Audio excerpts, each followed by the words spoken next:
Assalamualaikum warahmatullahi wabarakatuh. Saya ucapkan terima kasih kepada dosen pengampu mata kuliah manajemen investasi dan portofolio atas kesempatan yang diberikan kepada kelompok 1 untuk dapat mempresentasikan hasil kerja kelompok kami. Saya Nabila Rukmani yang akan bertugas sebagai moderator dalam presentasi kelompok pada hari ini.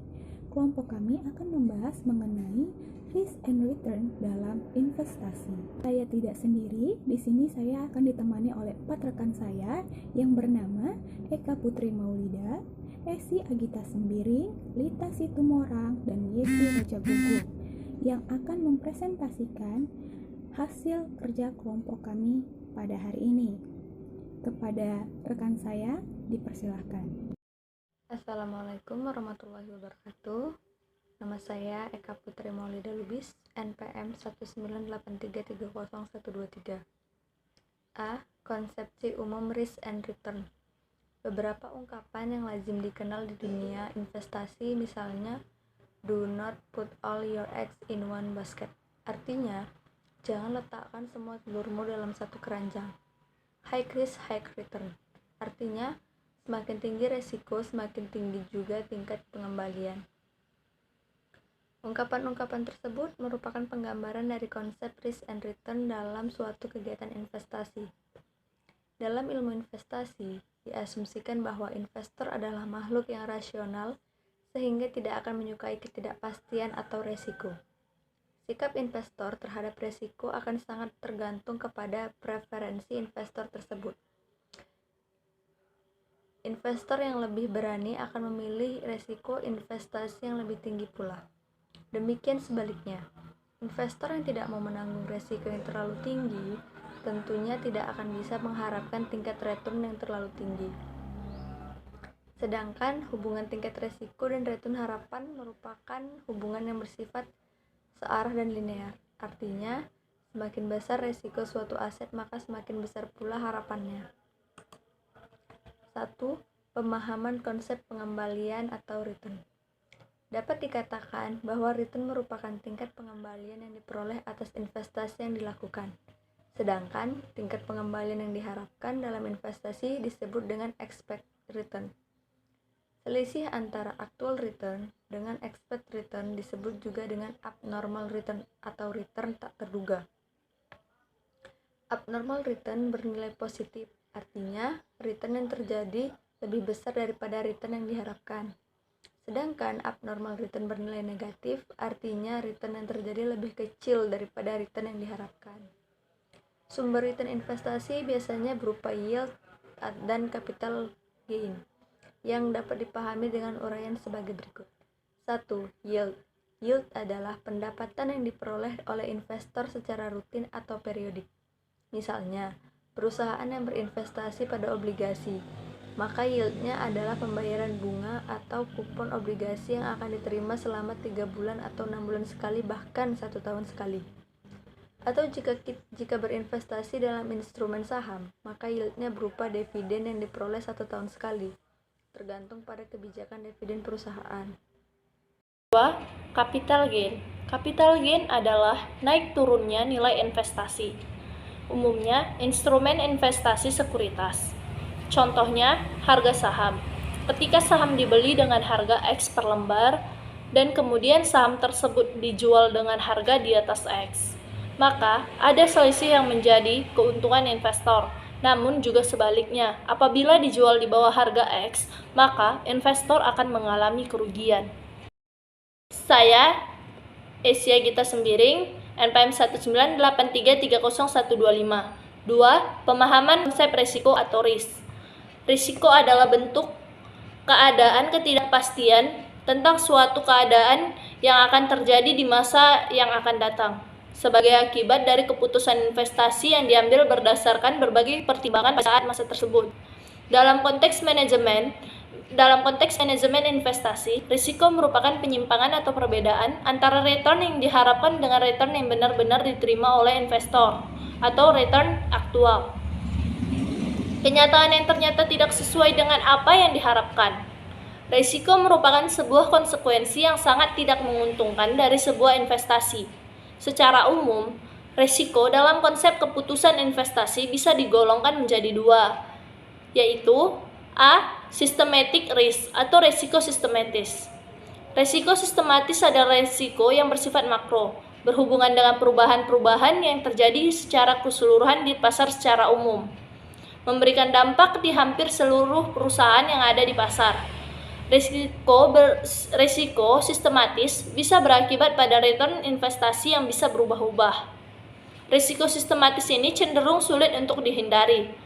Risiko sistematis ini biasanya berupa risiko suku bunga, risiko pasar, risiko finansial, risiko bisnis, risiko inflasi, risiko politik, risiko nilai tukar, dan risiko likuiditas. B. Unsystematic risk atau risiko non-sistematis. Risiko tidak sistematis adalah suatu jenis risiko yang bersifat internal atau dapat dikendalikan oleh perusahaan. Dengan kata lain, risiko ini sepenuhnya berasal dari dalam perusahaan. Risiko non-sistematis ini sangat bertumpu pada fundamental perusahaan atau cara manajemen mengelola perusahaan. Semakin baik tata kelola perusahaan, maka semakin kecil tingkat risiko tidak sistematis ini. Jika perusahaan ingin menarik banyak investor untuk menanamkan modalnya, maka perusahaan harus memiliki fundamental yang bagus. Risiko tidak sistematis merupakan risiko yang berkaitan dengan adanya perubahan-perubahan yang terjadi pada perusahaan. Cakupan risikonya hanya pada kondisi mikro yang terjadi di return investasi terhadap perusahaan individual tertentu saja. Risiko tidak sistematis ini contohnya adalah risiko finansial dan risiko likuiditas. B. Risk and return pada investasi pendapatan tetap. 1. Pemahaman instrumen investasi pendapatan tetap. Investasi dalam pendapatan tetap dirancang untuk membayar pendapatan yang konsisten kepada investor. Pendapatan tetap datang dalam bentuk pembayaran bunga tetap secara berkala. Investor mencari investasi berisiko rendah dan aliran pendapatan yang stabil mengacu pada sekuritas pendapatan tetap. Penerbit sekuritas ini atau peminjam berkewajiban untuk membayar kembali jumlah pokok investasi kepada investor ketika sekuritas tersebut jatuh tempo. Sekuritas pendapatan tetap dapat dikategorikan ke dalam dua jenis, yaitu sekuritas jangka pendek dan jangka panjang. Sekuritas pendapatan tetap jangka pendek memiliki jangka waktu yang pendek, yaitu untuk sampai ke waktu jatuh temponya. Sementara sekuritas pendapatan tetap jangka panjang jatuh temponya terjadi setelah beberapa tahun hingga 30 tahun setelah diterbitkan sekuritas tersebut. 2. Pemahaman lebih jauh tentang reksadana pendapatan tetap. Selanjutnya, untuk memahami risk and return pendapatan tetap, kami mencoba fokus kepada salah satu produknya yang ada di Indonesia, yaitu reksadana pendapatan tetap.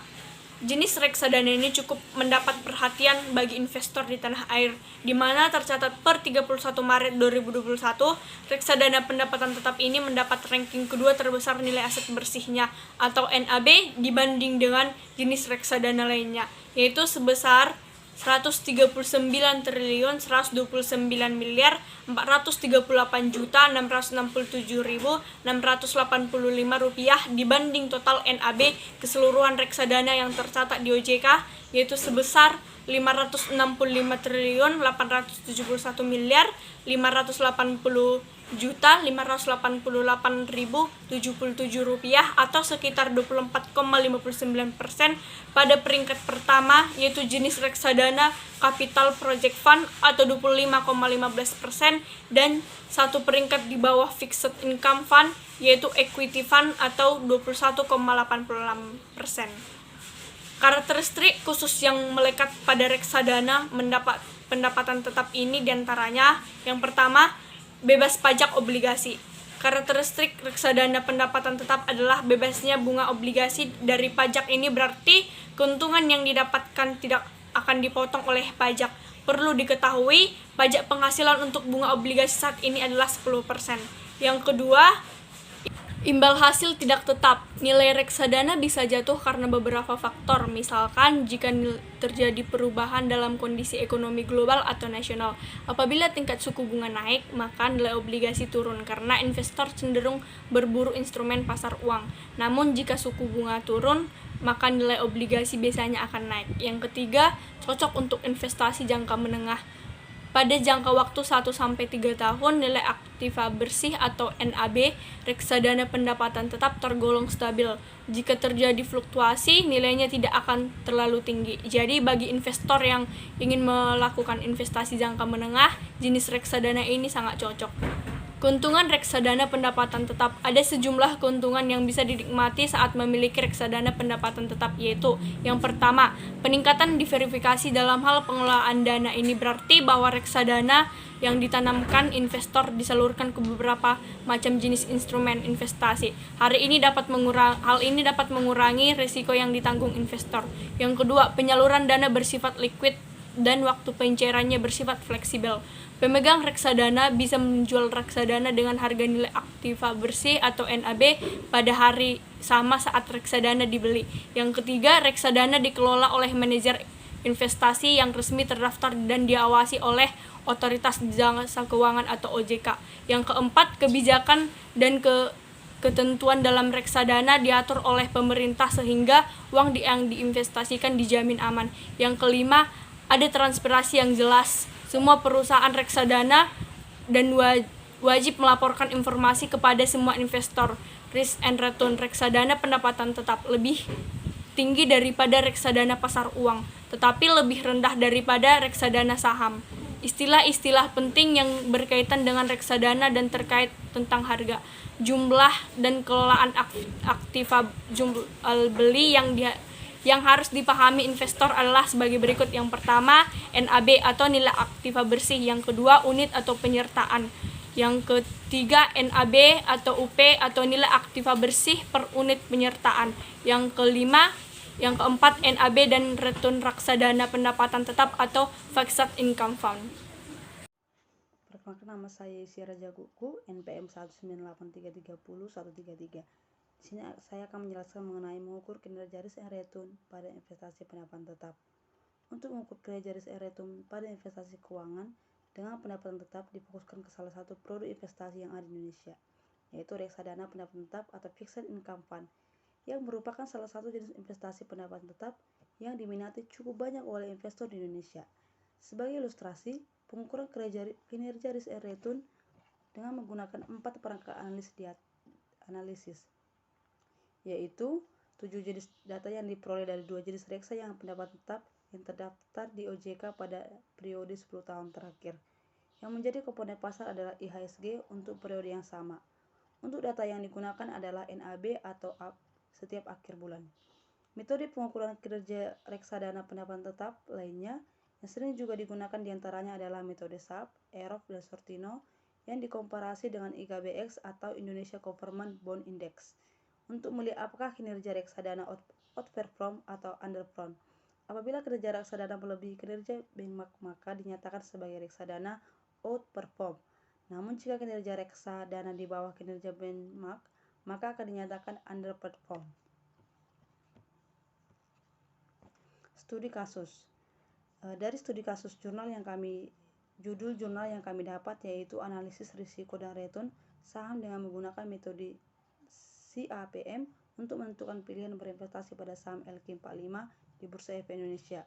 Hasil penelitian yang didapatkan yaitu hasil menggunakan model regresi menyatakan bahwa risiko sistematis secara statistik menunjukkan pengaruh positif dan signifikan terhadap ekspek return saham. Dengan demikian, hipotesis yang dinyatakan bahwa risiko sistematis berpengaruh terhadap ekspek return saham diterima. Hal ini menunjukkan bahwa di saat risiko sistematis meningkat, perolehan ekspek return saham juga meningkat. Sejalan dengan teori yang menyatakan bahwa risiko return dalam saham berjalan searah. Dengan menggunakan kriteria ini akan memberikan keuntungan bagi investor karena adanya pengaruh beta terhadap ekspek return menunjukkan bahwa saham-saham bergerak secara seimbang antara capital gain yang diperoleh dengan tingkat risiko yang diterima.